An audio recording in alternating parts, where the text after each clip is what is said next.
আসসালামু আলাইকুম গাইস, আজকে আমি বানাবো পালং শাকের ডাল। তাহলে দেখা যাক কীভাবে আমি বানাই। সর্ষের তেল দিয়ে দেবেন কুকারের মধ্যে, গোটা জিরের ফোড়ন দিয়ে দেবেন। পেঁয়াজটা দেওয়ার পর পেঁয়াজটা অল্প যখন লাল হয়ে আসবে এর মধ্যে রসুন বাটা দিয়ে দেবেন।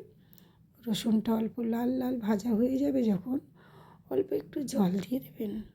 ধুয়ে রাখা মুসুর ডাল, একটা কাঁচা লঙ্কা, একটা গোটা আলু দিয়ে দেবেন।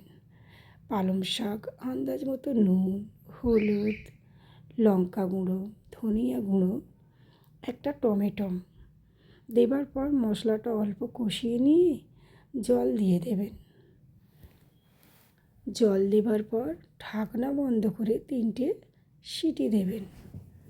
2 মিনিট পর ঢাকনা খুলে জিরে গুঁড়ো দিয়ে দেবেন। জিরে গুঁড়োটা দেবার পর নেড়ে নেবেন। এইভাবে আলুগুলো এইভাবে ভেঙে দেবেন। দারুণ খেতে।